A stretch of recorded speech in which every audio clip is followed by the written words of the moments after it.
Magandang gabi po mga kapatid, mga kaibigan. Ito po muli si Sir Paul Rose and this is our time in the Word.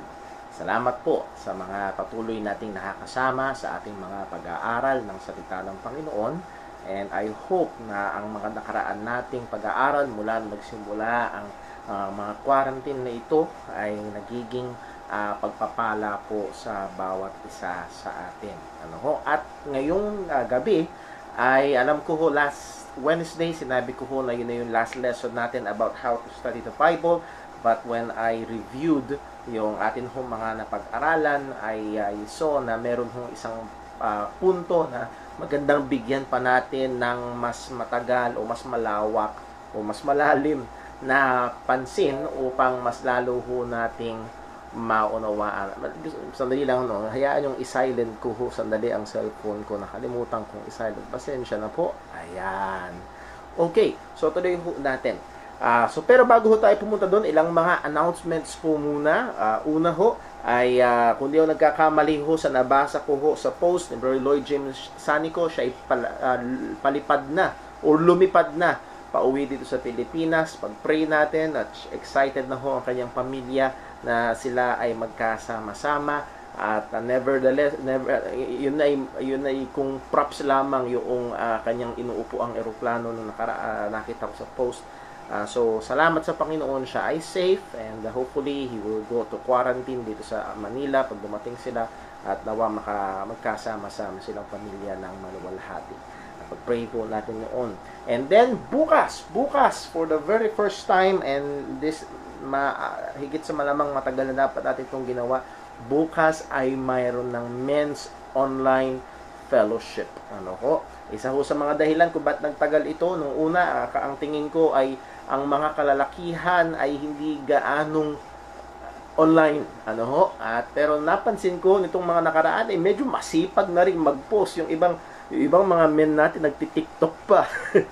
Well, anyway, I know now na meron tayong mga kalalakihan, mga tatay, and also mga young men online. So, I would like to encourage you tomorrow at 5 p.m. ang atin hong men's online fellowship. That is young men and married men.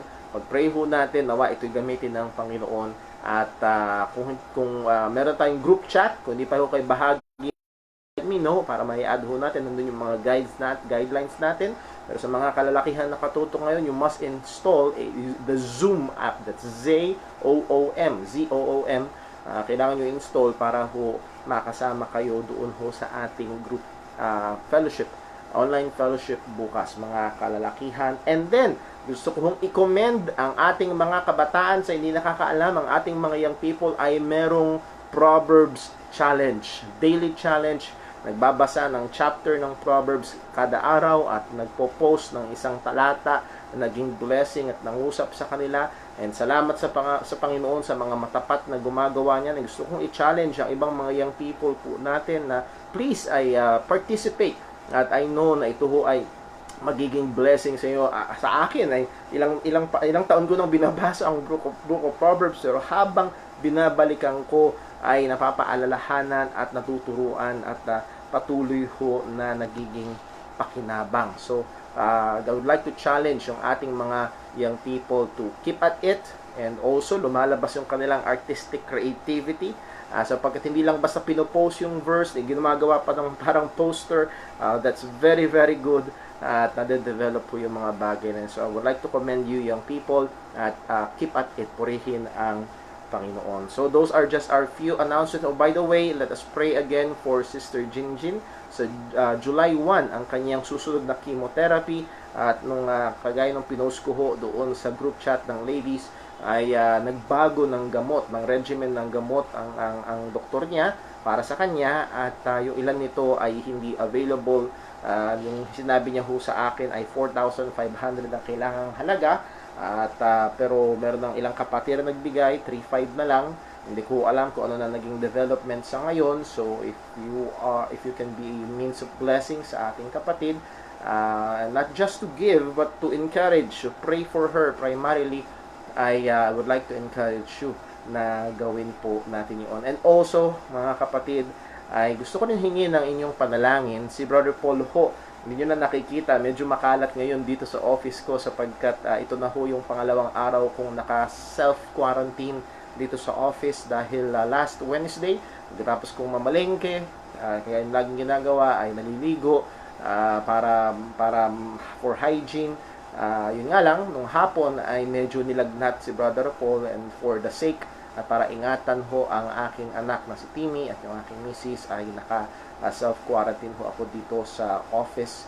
So pag-pray ho natin, pag-pray niyo ho ako, at so far hindi naman umulit ang lagnat. Ang hindi lang nawawala ay yung sakit ng ulo, kaya sinisipagan ko ulit ang salamin. Baka mamaya dulot ho ng stigmatism ay nawa ho ay yun na lamang at hindi na ho ibang kaso. Salamat ho sa mga nagpe-pray, salamat ho sa mga nagpapayo, at marami na ho tayong tinitake ng mga vitamins, supplements, at hindi naman ho halatang may sakit si Brother Paul. Nevertheless, mga kapatid, thank you ho sa inyong mga prayers, and please do continue to pray for me and sa health po ng aking mag-ina. Okay, those are our announcements and some prayer requests. And if you have prayer requests, mga kapatid, please do forward it to me para ho maipag-pray po natin at mai-ano din ho natin sa ating mga kapatiran. Dako ho tayo, or bago yun, mag-pray muna tayo. Let's pray. Panginoon naming Diyos, aming Ama, nagpapasalamat kami sa iyong biyaya, kabutihan, sa iyong pasensya, sa iyong habag. O tunay, ang sinabi ng iyong salita, it is of your mercy that we are not consumed. Dahil tunay, kung ibibigay mo ang nararapat sa amin, Panginoon, kami mapupugnaw at mapapahamak. Araw-araw, nararanasan namin ang iyong habag. Araw-araw, nararanasan namin ang iyong kabutihan. Araw-araw, nararanasan namin ang iyong biyaya. At lalo't higit, Panginoon, ang katotohanan na binigay mo ang iyong bugtong na anak upang kami ay maligtas. Panginoon, salamat po. Lord, tulungan mo kami na patuloy na mamuhay ng karapat-dapat sa ebanghelyo na aming tangan-tangan. Tulungan mo kami na ang aming buhay ay masalamin ang aming pananampalataya sa iyo. Ang katotohanan na kami ay mga anak mo. Lord, amin din pong hiling ang bawat pamilya. Ingatan mo po sa panahon na ito ng pandemic, hindi lamang sa sakit.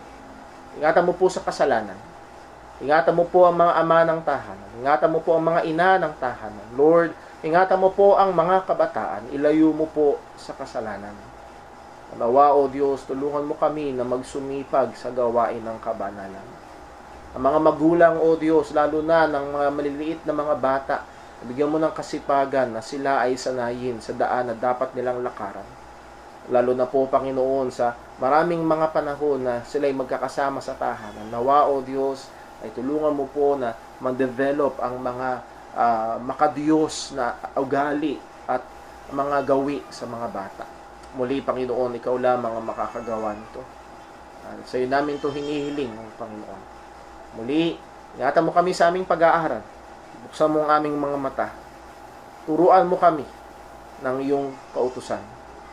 Dalangin namin itong lahat sa pangalan ng aming Panginoong Jesucristo. Amen. At opo, si Timmy ho, yung naririnig niyong umiiyak. Well, dumako ho tayo sa sandaling devotion.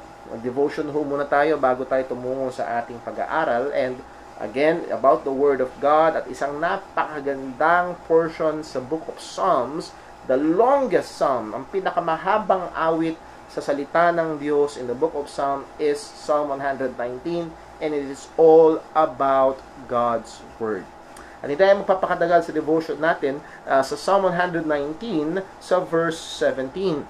Psalm 119 verse 17. Ito po ang sabi ng salita ng Panginoon. Deal bountifully with thy servant, that I may live and keep thy word. Deal bountifully with thy servant, that I may live and keep thy word.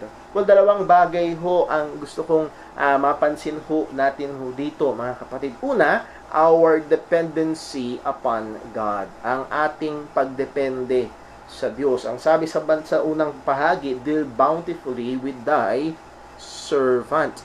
At nahandoon yung relationship. At sabi, servant, ibig sabihin, alipin. Hindi lang ito basta utusan, kung hindi isang alipin, isang slave. At yun yung relasyon natin sa Panginoon. We are God's slave. At ang slave ay nakadepende sa ibibigay ng kanyang master. Kung hindi siya bigyan ng pagkain, hindi siya kakain. Kung hindi siya bigyan ng tutulugan, edi sa labas lang siya ng bahay. So nakadepende ang slave sa kanyang master at nahandoon yung relationship na yon, our dependence upon God. Deal bountifully with thy servant. Alam ng servant na nakadepende lang talaga siya sa kanyang master. At nawa tayo bilang mga Kristiyano ay alam natin, maging sa pandemic na ito, maging sa kalagayan natin, mawala man itong COVID-19, establish ang new normal o whatnot, ay lagi nating makita na hindi tayo nakadepende sa yaman, hindi tayo nakadepende sa trabaho, hindi tayo nakadepende sa medisina, nakadepende tayo sa Diyos. Deal bountifully with thy servant. Ano sabi? That I may live. Ang nagsusustain ng buhay ay ang Diyos.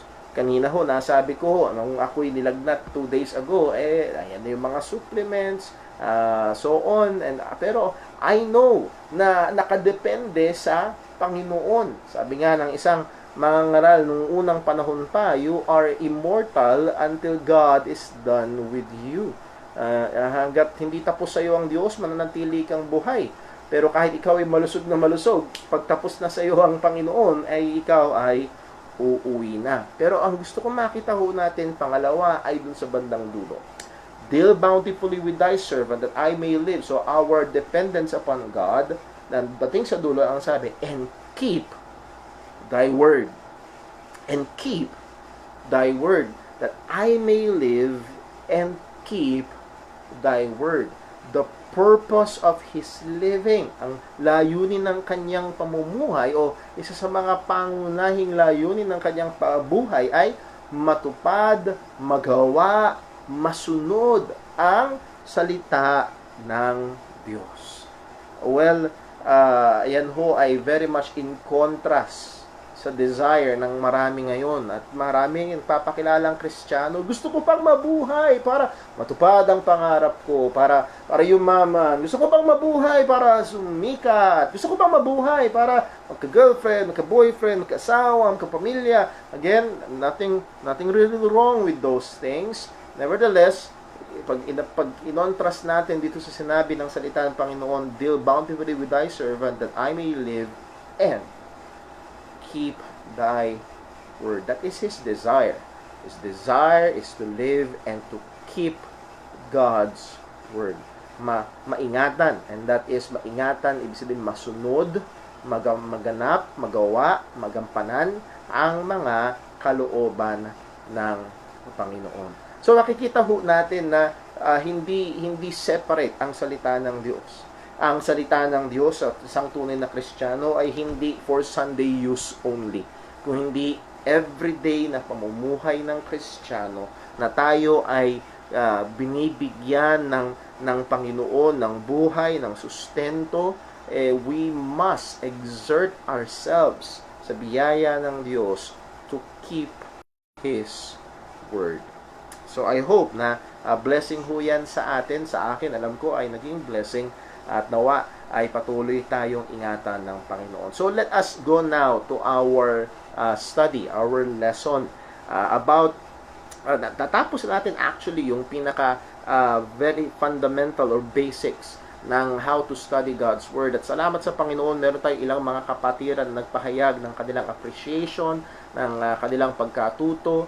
Isang kapatid natin ang sabi, tuwi daw nagbabasa siya ng Bible, tinatanong niya na yung 7 investigative questions. So again, that is very, very helpful.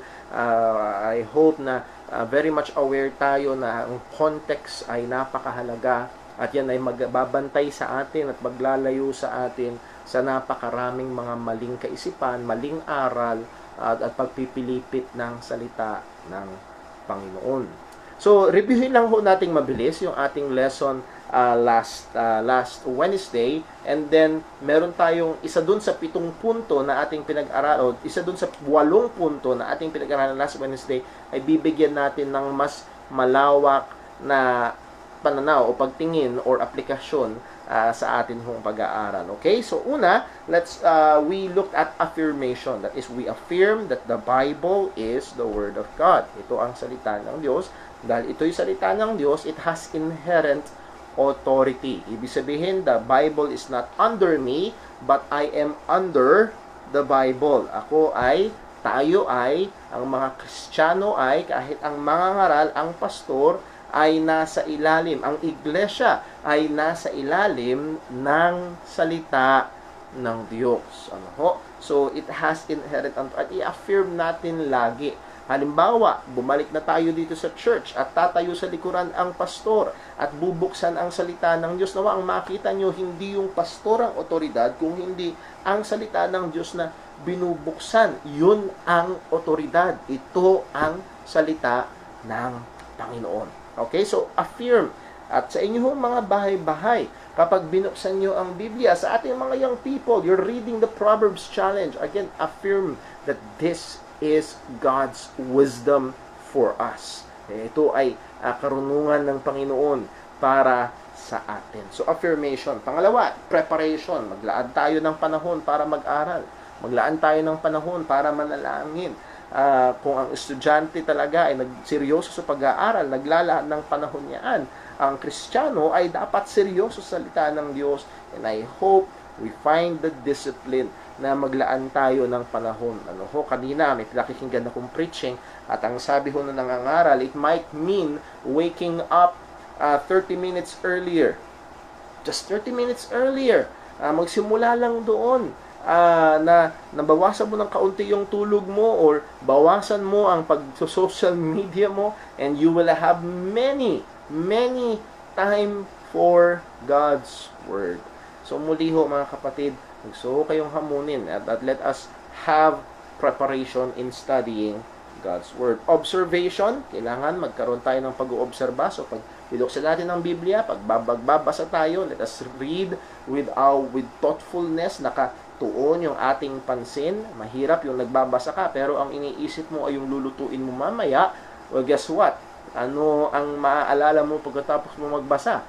Yung recipe at hindi yung binasa. So, muli, when we read the Word of God, let us be there. Read prayerfully, read thoughtfully, read carefully, read repeatedly. Ask the basic investigative questions. Bahagi yan ng ating observation. Who, what, why, where, when, how, and so what. Napakahalaga na pag we approach the Bible and we ask questions. Why? Dahil pag tinanong natin, sasagot. So nakuha niyo sana nakuha niyo yung larawan. Pag tinanong mo, sasagot. So hindi mo siya binibigyan ng sasabihin, hinahayaan mo siya na sumagot. Hinahayaan natin ng Bibliyang magsalita. At mamaya medyo mas i-apply pa natin ng kaunti. Then next, interpretation. Kailangan nating unawain ang sinasabi ng salita ng Panginoon. At isa sa mga daming mga principles na magandang i-consider, pero ang pinakamahalaga doon ko laging pinupukpok ay ang prinsipyo ng konteksto. The rule of the context is context. So, ang rule ng matapat na pag-aaral ng salita ng Panginoon, at kailangan nating unawain ang konteksto. Una, yung immediate context. Naalala niyo yung pinag-aralan natin last Wednesday, yung double honor. Just reading the next verse ay kita ng hindi paggalang na parang sa magulang at dodoblehin mo yung sa pastor. Hindi yun. Just reading the immediate context ay makikitang yun ay pilipit na pag-handle ng salita ng Diyos. Historical context. Ano yung nangyayari sa paligid? Bakit ganoon? Bakit niya sinabi yun? Halimbawa sa Galatians 1 verse 8, ang sabi ni Pablo, if either we or an angel come to you preaching another gospel, let them be condemned, let them be accursed. Bakit ganoon na lang katindi? Well, sapagkat may nangangaral ng ibang ebanghelyo sa mga churches sa Galatia, pinipilipit ang ebanghelyo ni Kristo. So, yung context, yung nangyayari sa paligid para maunawaan po natin. Okay? Mas maunawaan natin. Next, grammatical context, the relationship of words, yung kalagayan ng mga salita, ito ba singular, plural, ito ba verb, adverb, adjective, ito ba object, direct object, noun, pronoun, is it imperative, nag-uutos ba ito, it is narrative, nagkukwento ba ito, ito ba interrogative, nagtatanong ba ito, anong mood nung verb. So muli ay lahat ng yan ay may kinalaman sa pag-unawa ho ng salita ng Panginoon. So grammatical context, cultural context, yung mga nangyayari sa kultura, binigay natin ho yung katulad nung kay Timothy, let no man despise thy youth, because the culture then ay pag kabataan, that is 39 pababa, ay youth at hindi masyadong pinakikinggan ang mga kabataan. At mahirap kung ikaw ang pastor pero hindi ka pinakikinggan, at ano ang magiging saysay na naroon ka. Ano ang layunin? Anong sabi ni Pablo? Baguhin ang kultura. No, be an example. Be an example. Number next, geographical context, yung mga lugar na pinangyayarihan, meron hong importansya yan, yung lugar ng Jerusalem, yung lugar ng Bethlehem, yung lugar ng Mount Carmel, Mount Sinai, yung mga lugar ho na yan ay minsan may kinalaman sa mas malinaw na pagkaunawa dun sa mensahe ng salita ng Panginoon. Ano ho? Then, number next, biblical context. Is it in the New Testament? Is it in the Old Testament? Nasaan ito? Ano na ang nangyari? Ano na yung mga ni-reveal ng Panginoon? Again, ang isang keyword ho doon, or key phrase, is progressive revelation. Ang pagre-reveal ng Panginoon is in progress. Ito ay tuloy-tuloy, padami ng padami. At sa atin, we have the complete revelation of God inscripturated, nakasulat sa salita ng Panginoon. Hindi tayo naghihintay ng ibang revelation. Nandito na, sinarado na ng Panginoon. Hindi na dadagdagan, hindi na pwedeng bawasan. So, kailangan ho nating tignan, nasaan ba ito sa pagre-reveal ng Panginoon? Is it sa progreso ng pagre-reveal ng Diyos? So, biblical context. And then, binigay natin kanina yung we must investigate. Kailangan nating mag-imbestiga. Yung sinabi natin yung katotohanan na hindi tayong unang mag-aaral ng Biblia. Marami nang unang nag-aral sa atin ng Biblia. At mga kapatid, maraming mas matatalino sa ating Kristiyano na nag-aral na ng Biblia at sila'y nagsulat ng kanilang mga pagkaunawa at hindi masama. Actually, sabi nga ho ng isang teacher namin, it can be even considered as foolish not to consider kung ano yung mga sinabi ng mga unang. They have the same Holy Spirit and they may even have more knowledge than us. Why not? Bakit kapag merong problema sa katawan ay lilapit tayo sa doktor na mas bihasa sa atin, at pag tayo ay nag-aaral ng salita ng Diyos, hindi tayo lalapit sa mga tao sabihin natin mas bihasa sa atin sa salita ng Diyos. So yes, we have the Holy Spirit as our teacher. We have principles that we can obey. But God also has given the church, His people, ng mga gifted men throughout and women throughout the church history na talagang ginamit at talagang nag-aral, nag-research ng ilampung taon. Sumulat sila ng mga lathala na kung saan magiging malaking tulong sa ating pangunawa. So it will do us well to investigate. Ano ba yung sinabi ni ganito sa passage na to? Sinabi nito sa passage na ito, at maaari magbigay sa atin ng dagdag na liwanag. Again, ang ating final authority ay hindi sila, kung hindi ang salita ng Panginoon. And there are times na meron akong mga ginagalang na mga tagapagturo ng Biblia. Nevertheless, ay pagdating sa isang punto ay medyo humihiwalay. Why? Because I fully know that the final authority is the Word of God and not the commentary about the Word of God. So sana ho ay maging malinaw po yun. Pero napakaganda na mag-investigate tayo. Next, correlation. Isang magandang tandaan is total scripture. Ang kabuuan ng Biblia, anong sinasabi ng Biblia tungkol doon sa paksa na yung pinag-aaralan doon sa talata. Halimbawa, you might be studying about love, and in that verse na ang main subject ay ang pag-ibig, at you're studying about love, you can go to other places in the Bible that speaks about or talks about love. Pinag-uusapan ng pag-ibig, at ito'y maaaring magbigay ng iba pang idea or liwanag doon sa iyong pinag-aaralan. So, correlation. And then yung panghuli natin pinag-aralan ay proclamation. Pagpapahayag. At again, iba't ibang kaparaanan. Maaaring ikaw ay tawagin ng Diyos bilang mangangaral. Hindi ibig sabihin pastor agad, pero maaaring you're a lay preacher sa church. You're a member of the church, but God has gifted you. Ikaw binigyan ng kakayahan na mangaral ng salita ng Panginoon, and kung meron ang Diyos mula sa ating mga kapatiran, ay tatawag niyaan o magbabangon ng mga kalalakihan na kagaya ho ni Ezra na he seek the law of the Lord to do it and to teach it. At kung, Brother Paul, paano yun? Kung hindi naman ako tinatawag mangaral, well, one of the best way to proclaim the Word of God is to live out the Word of God. Ibuhay. At mahirap kapag hindi mo alam paano mo ibubuhay. Let me just point out a passage sa Colossians chapter 1. Buksan po natin. Colossians chapter 1. Colossians chapter 1, ito yung panalangin ni Pablo para sa mga taga-Colose, Kristiyano sa Colose, at maganda ho yung sinabi ni Pablo. Ang sabi niya sa Colossians chapter 1, hayaan nyo lang hong makita ko muna. Ayun, verse number 9, Colossians 1 verse 9. Okay? Ito po ang sabi. For this cause, we also, since the day we heard it, do not cease to pray for you. Ano yung panalangin ni Pablo para sa kanila? And to desire that you might be what? Filled with the knowledge of His will, with all wisdom and spiritual understanding.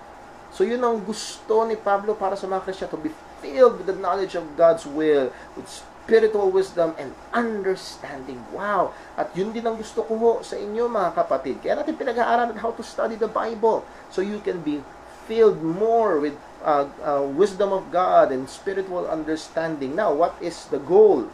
Verse 10, that. Nakita niyo yung relasyon ng salita. That. Ang ibig sabihin nun, result. This will be the result of verse 9. If you will be filled with godly wisdom, with spiritual knowledge and understanding, ito yung result. That ye might what? Walk.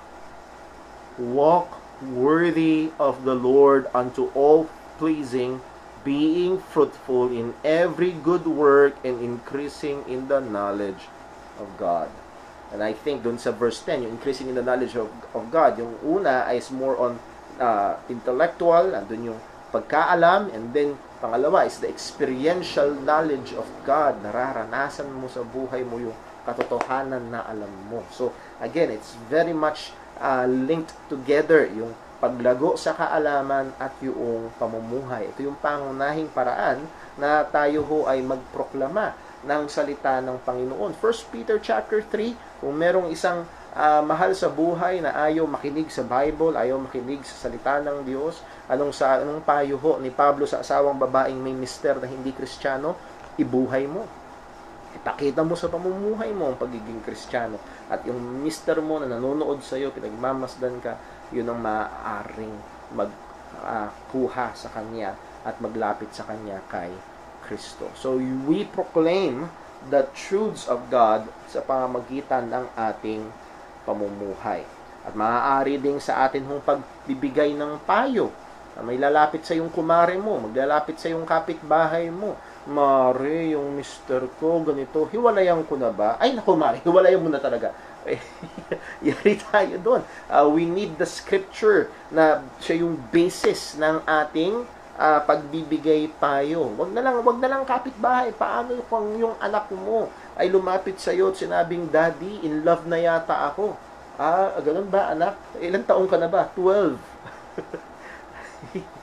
Again, you will hindi mo lang sana batukan lang yung anak mo at wala na, no. I hope you have the wisdom to go to the scripture and guide him or her or your friend or your loved ones or your kapitbahay kung anong sinasabi ng salita ng Panginoon at magiging sa biyaya ng Diyos ay magiging malinaw at maayos ang pagpapayo dahil founded sa maliwanag at maayos sa pagkaunawa ng salita ng Diyos. Okay? So, hindi lamang yan sa pagtayo sa likuran ng pulso. Ang pag-aaral ng Biblia, hindi lang para sa mga nangangaral, hindi lang para sa mga nagtuturo. Lalo na ho para sa mga ama ng tahanan, napakakailangan nito. Why? Because we must lead as fathers. We must lead our family in godliness. Kailangan ipangunahan natin ang ating pamilya. And I hope na andun yung family devotion.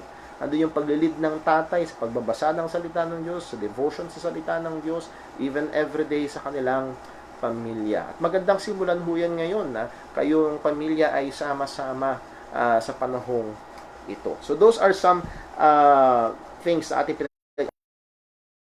bigyan diin, at ewan ko kung napansin nyo, ay binigyang in-left out muna natin yung pang-pito, which is application. Application. After asking and answering the question, what does God mean by what He said, pagkatapos nating tanungin at sagutin yung tanong na ano ba ang ibig sabihin ng Diyos doon sa kanyang sinabi. Binasa mong salita ng Diyos at inimbestiga at inobserbahan mo, tinanong mo, at nag-imbestiga ka, pinag-aralan mong mabuti, at na-determina mo sa biyaya ng Panginoon, ito ang sinasabi ng Panginoon at ito yung ibig sabihin niya. Okay? Ito yung mensahe niya. Now, dun pa lang papasok yung ano ngayon to. So what? Anong ibig sabihin nito ngayon sa akin? Anong ibig sabihin nito ngayon sa atin? Anong ibig sabihin nito ngayon sa pamilya ko? Anong ibig sabihin nito ngayon sa asawa ko? Anong ibig sabihin nito ngayon sa anak ko? Sa church or sa sitwasyon? Anong ibig sabihin nito ngayon sa bansa namin? Okay? Dun pa lang papasok yun. Now, sa application, isa sa mga magagandang paraan ay magkaroon ng pagtatanong. Muli, tatanungin ulit natin. Ano ho? At magandang makuha yung aplikasyon by answering some of these questions. Let me just give, may kakamali, pito ho ito. 1, dun sa yung pinag-aralan, dun sa passage na yung binigyang pansin, pinag-aralan, binasa, inimbestigahan, inobserbahan, and so on. Isang tanong na pwede mong gawin ay para makuha mo yung aplikasyon na ito. Meron bang mga utos na kailangang sundin? Are there commands to obey? For example, binasa mo ang Galatians chapter 6 na encounter mo ang verse 10, as we have therefore opportunity, let us do good unto all men, especially unto those who are of the household of faith. So is there a command to obey? Yes, there is a command. Malinaw na command. Do good. Kanino daw? To all men. Merong specially that is in prioritization of. Pinaprioritize ang mga kapatiran. Do good unto all men, especially unto those who are of the household of faith. When? Kailan? As you therefore have opportunity.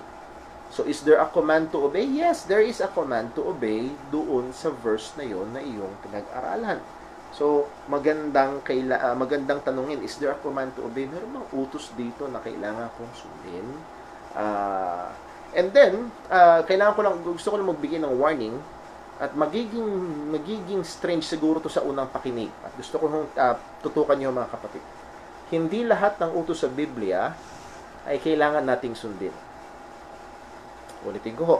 Hindi lahat ng utos sa Biblia ay kailangan nating sundin. Why? Dahil may mga utos sa Biblia na hindi tayo ang inuutusan. Let me just give a very simple example. Sa Ephesians chapter 5, may mga utos doon. Husbands, love your wives, even as Christ loved the church and gave Himself for it. Kanino utos yun?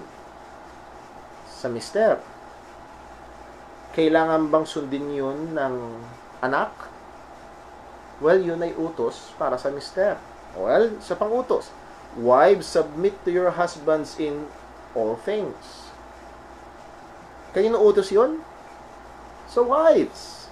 So, ang punto lang mga kapatid, may mga utos sa Biblia na may partikular na inuutusan. Maaari nag-aral ka ng Bible. Nakita mo, uy, may utos.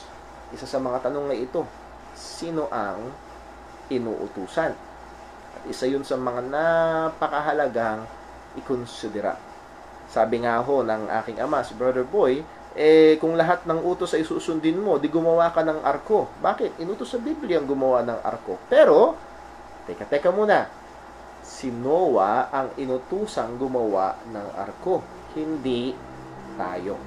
Let me just give another example na madalas naririnig, lalo na sa ibang mga churches, sa ibang mga mangaral, at para maunawaan nyo rin ho kung ano ho ang ating stand dito sa bagay na ito. Halimbawa ay sa pagbibigay ng ikapo. Pagbibigay ng tithes. Madalas ho namin na pagkukwentuhang mag-asawa, ang kanyang pinanggalingang relihiyon ng JIL, napakahigpit. Kailangan ng tithes. Kailangan ikaw ay tither. Ikaw ay, kung hindi ka nagta-tithes, hindi ka pwede magkaroon ng ministry sa church. And so on. Meron pa silang tithing night. Mga panahon para sa mga nagtatites, special celebration para sa bibigay ng ikapo, so on and so forth. At ang pinakamadalas na pinupuntahan na talata sa Biblia ay Malakay chapter 3 verses 8 to 10. So puntahan natin at subukan nating i-observe. Just simple observation of the text. Malakay chapter 3 verse 8 hanggang 10. Ito po ang sabi. What will a man rob God? Nanakawan ba ng tao ang Diyos? Yet ye have robbed me, but ye say, wherein have we robbed thee? In tithes and offerings. Ninanakawan mo ang Diyos ng ikapo at ng mga pag-aalay o mga handog o mga hain. Tulad ng basa, ye are cursed with a curse, for ye have robbed me, even this whole nation. Verse 10, bring ye all the tithes in the storehouse, that there may be meat in mine house. And prove me now herewith, saith the Lord of hosts, if I will not open the windows of heaven and pour you out a blessing, that there shall not be room, that there shall not be room enough to receive it. Kita mo na, pag hindi ka nagbigay ng tithe, sumpa. Pag nagbigay ka, pagpapala na walang pagkakasukat, pagkalagyan. Well, exercise natin yung konting observation. Unang investigative question. Who? Sino ang inutusang magbigay ng ikapo? Well, dito sa verse 9, ye are cursed with a curse, for ye have robbed me, even this whole nation. Itong bansa, itong partikular na bansa na ito, ninanakawan ako. Anong bansa yon? Israel. Kasi ang bansang Israel lang ang inutusang magbigay ng ikapo. At pag bumalik ka sa chapter 3, verse number 6, for I am the Lord, I change not, therefore ye sons of Jacob. So again, that is pertaining to Israel. So this command is for the nation of Israel. Hindi para sa mga Kristiyano. Now, sasabihin nila, sabi, the tithes is the Lord. Ang ikapo daw ay, well, hindi lang yun. Ang sabi pa ng Bible, the whole earth is the Lord's. Hindi lang ang 10% ang sa Panginoon, ang buong mundo, ang lahat ng meron tayo ay sa Romans chapter 12 verse 1, 1 Corinthians chapter 6 verse 19 and 20. You are the temple of the Spirit, for ye are bought with a price. The 100% of you is the Lord's. Hindi lang yung 10%. Kung ipipilit nila, well, tanong pa natin, what? Bukan natin yung tanong na what. Ano yung pinag-uusapan? Tithes and offerings. Pansinin niyo ho, binigyan ko ng diin yung S sa dulo, meaning plural. Tithes. Sapagkat sa lumang tipan, pag binasa natin, merong 3 uri ng tithes. Hindi natin pupuntahan lahat yon. Pero, yun yung tinutukoy. And then, hindi lang tithes. Offerings. Anong offerings na pinag-uusapan dito? Again, nasan tayo? Marami hong mga pastor, pumupunta agad sa konteksto ng New Testament Church sa panahon natin ngayon na ang offering daw ay 10% ang tithes and anything that is beyond 10% is offerings.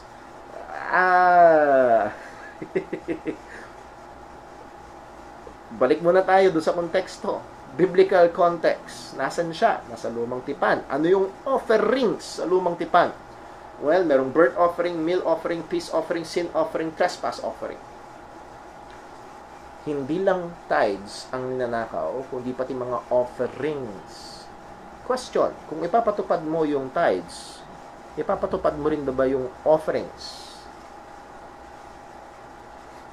Burnt offering, meal offering, peace offering, sin offering, trespass offering. At teka muna, Brother Paul, hindi na ipapatupad yung offerings kasi inoffer na si Jesus. With the same reason, kaya hindi na dapat ipatupad ang obligatory 10% sa bagong tipan kasi nai-offer na si Kristo. Ang templo, ang sabi, saan daw dadalhin?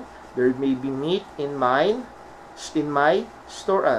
Verse number 10, bring ye all the tithes into the storehouse, that they may meet in mine house. Alin yung mine house na yon? The temple. Nagpupunta pa ba tayo sa temple sa Jerusalem? Hindi na.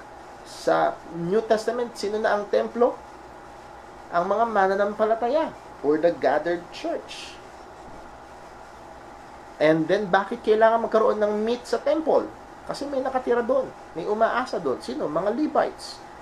May Levites pa ba tayo as priests ngayon? No. All the believers are priests. At teka muna mga kapatid, meron din mga medyo mas abusong mga pastor na ang tingin nila sila yung Levites, kaya lahat daw ng tithes ay sa pastor. Kung i-apply mo ang New Testament, ang lahat ng Kristiyano ay priests. 1 Peter, pag-aaralan natin yan sa Sunday. All believer, the priesthood of all believers. At kung i-apply yung tithes sa panahon natin ngayon, ay paghahati-hatian ng lahat ng mga Kristiyano. So again, ang punto ay ito. May utos bang magbigay ng ikapo? Yes.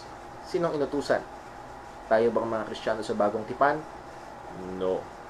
Lahat ng record, at wala tayong oras para puntahan, lahat ng record sa bagong tipan ng patungkol sa pag-iikapo ay sinasabi sa mga Hudyo at sa mga hindi sa mga mananampalatayang Kristiyano. Si Jesus sa Matthew 23:23 sinabing magbigay ng ikapo. Yes. Pero yun ay nasa ilalim pa rin ng Old Testament economy. That's a technical term. Nasa ilalim pa rin siya ng Old Testament economy at hindi sa New Testament church.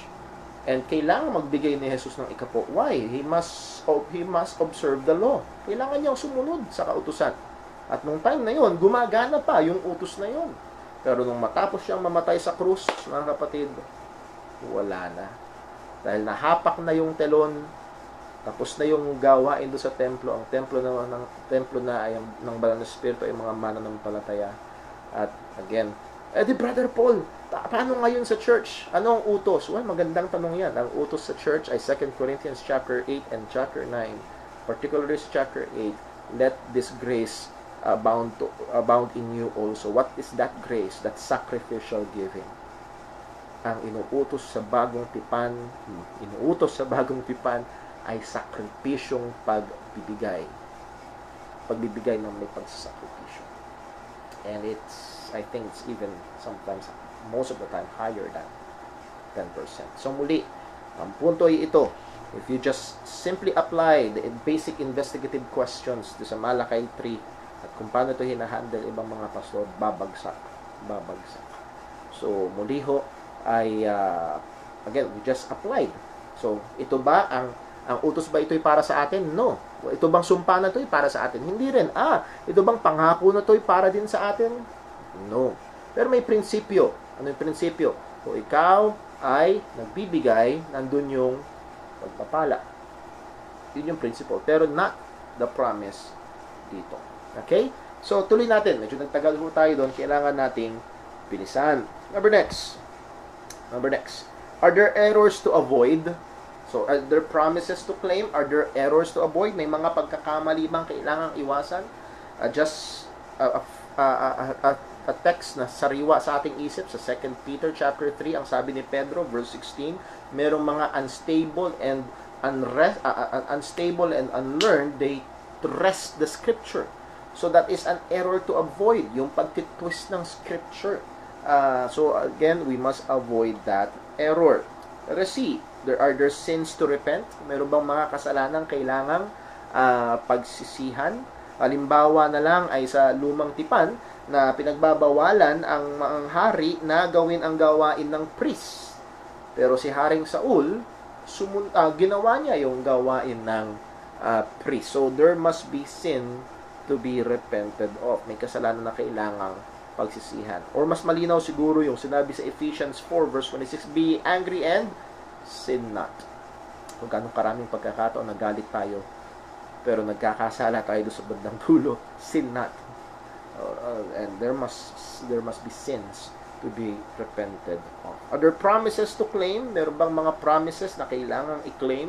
Halimbawa, pinag-aralan mong 1 Corinthians chapter 15 at nakita mo, in a moment, in the twinkling of an eye, in the last trump, for the trumpet shall sound and the dead shall be raised incorruptible and we shall be changed. That's a promise. So John 14, nang sabi ng Panginoon, I will come again. That's a promise. We can claim. We should claim that promise. Are there examples to follow? Meron bang mga examples na pwede at dapat gayahin? Again, sabi nga ho, sa 2 Corinthians 8:1, moreover, brethren, we do you to wit of the grace of God bestowed upon the churches in Macedonia, how that in the great trial of affliction, the abundance of their joy and their deep poverty abound unto the riches of their liberality. And ang sabi ho ni Pablo, kaya niya sinasabi to sa mga Kristiyano sa Corinth para matulak sila ng forwardness of others. So that's an example to follow. Letter F, are there doctrines to uphold? Doon ba sa ating pinag-aaralan, doon ba sa passage na pinag-aaralan mo, meron bang doktrina? Halimbawa, pinag-aaralan mong Philippians, nandun ka sa chapter 2. At sa chapter 2, mula verse 5 hanggang verse 9, so on, ay handun yung malinaw na doktrina patungkol sa pagka-Diyos at pagkakatawang tao ng ating Panginoong Hesukristo. So there's a doctrine to uphold. By the way, nakalimutan ko sabihin, muntik nang mawala sapagkat ito yung mahal. Ayokong mawala sapagkat ito yung mahalaga. Examples to follow, hindi lahat ng ginawa sa Biblia ay kailangang sundin. Halimbawa, si Solomon, may 700 asawa, 300 lesser wives or concubines. Kailangang sundin, ginawa yon pero hindi kailangang sundin. Another example na tingin ko nagagawa ng maraming mga mananampalataya ngayon, the Jericho Walk. Not the Jericho Wall, the Jericho Walk. Alam niyo yung utos ng Panginoon sa mga Hudyo, paikutan niyo yung Jericho Wall ng 6 na beses at sa ika-7 araw, iikutan niyo ng 7 beses, so that's 13 times. At sa pang-7, ihipan ng trumpeta ang pakakak, and sisigaw kayo na malakas at babagsak ang wall. At alam niyo, question, ginawa ba ulit yun ng mga Hudyo? Sa dami ng nilabanan nila, meron ba ulit silang inikutan? Wala na Pero narito ho ang maraming mga, and I've known some churches, even Baptist churches, meron silang gustong bilihin lupa, they will do the Jericho Walk, iikutan nila yung lupa. Ano yun? Tapos i-claim nila, dahil inikutan nila, mapapasakan nila. May pangako ba ang Diyos? Wala. At madalas bumabagsak yan bilang ritualism because you did the act. Therefore, the power should follow. Ang tawag doon is ritualism. Halimbawa, sinabi ng pare, manalangin ka ng 6 na ganito, 10 ganito, 15 ganito. Because you did the act, the power will follow or the grace will follow. That is ritualism. At ang ginagawa ng maraming mga Kristiyano ngayon, ritualism. They will do the Jericho Walk. So that is not an example to follow. Actually, ang magandang example doon ay yung pagsunod sa Panginoon, pero hindi ibig sabihin dapat mong gawin yung ginawa nilang paikot-ikot na paglalakad. Ang dapat mong gayahin ay yung pagsunod sa Panginoon, hindi yung pag-ikot-ikot ng paglalakad. So again, These are just some ways that when we study the Bible, sa mga importante ay yung application. Why? Because we do not just study for information, we study to get information to have application. At yun yung sinabi ni Pablo sa mga taga-Korinto, that you may be filled with the wisdom of God and spiritual understanding, that ye may walk worthy. Ayun yung resulta. At yun yung gusto natin. At nawa, sa mga nakaraan nating pag-aaral on how to study the Bible, at ngayon yung application, napakahalaga, ay magkaroon ng magandang epekto sa ating mga buhay. Muli mga kapatid, maraming salamat po, and I hope this series of study has become a blessing. Kung meron kayo mga tanong, please send me a message or text para masagot po natin, at sa biyaya ng Panginoon ay lumago tayo pare-pareho. Ingat po tayong lahat, at hingin ko ulit ang inyong panalangin na sana ito ang aking kalagayan. Hindi nyo lang kita ang kalat ng aking office ngayon, sapagkat ito ang aking kwarto ngayon. Pangalawang araw na, and hopefully matapos na agad itong self-quarantine na ito. At miss ko na si baby, at miss din ako ni baby Timmy. Ay nahanap-hanap yata ako minsan. So pag-pray nyo kami, ingatan tayo ng Panginoon, at maging yung mga nalalapit na pagbubukas ng pintuan ng ating mga churches. May God give us safety and wisdom sa mga paggawa noon. Mga kapatid, nalangin po tayo. Panginoon naming Diyos, aming Ama sa langit, pinupuri ka namin, pinasasalamatan ka namin, minamahal ka namin, sinasamba ka namin. Lord, ito ay iyong salita. At turuan mo kami na maging seryoso at tapat at maingat sa pag-aaral, pag-alam, at ganoon din sa pag-a-apply nito sa aming mga buhay. Tulungan mo kami, O Diyos. Ingatan mo kami, Panginoon. Ilayo mo kami sa kayabangan. At kagaya nawa ng sinabi ni Apostol Pablo, panalangin mo po namin, at ito ang iyong kalooban, na kami ay mapuspos ng mga spiritual at maka-Diyos na kaalaman, upang kami ay lumakad ng naaayon sa iyong kalooban, upang kami ay magsilago, upang kami ay mamunga bilang mga mananampalataya. Patawad po, O Diyos, sa aming mga pagkukulang. O Panginoon, patawad po sa aming katamaran sa iyong salita. Tunay, ito nakaraang mga quarantine, andoon ang oras sa mga social media, sa telebisyon, pero makupad kami pagdating sa iyong salita at sa pananalangin. Patawarin mo kami, Panginoon. At nawa, tulungan mo kami na ituring, at sa biyaya mo, ilagay mo sa aming puso, na ituring ang iyong salita na higit pa kaysa ginto. Oo, higit pa sa pinakapurong ginto, at matamis pa sa pulot. Oo, maging matamis ito sa aming mga bibig. Bigyan mo kami ng pagdanasa gaya ng bagong panganak na sanggol sa iyong salita. Ingatan mo kami, Panginoon. Nawa patuloy ang iyong salita na maging liwanag at ilaw para sa aming buhay bilang mga mananampalataya. Muli, ikaw pong maitaas, kami pong maibaba. Pinupuri ka namin, minamahal ka namin. Sa pangalan ni Jesus, ito pong aming dalangin. Amen. God bless po mga kapatid. I love you all. Ingat po tayo. Hiling ko ho ang iyong panalangin. Nawa ay sa biyaya ng Panginoon ay magkasama-sama tayo muli sa pagsamba. At ako ho ay very much excited at miss na miss ko na ho kayo. God bless po.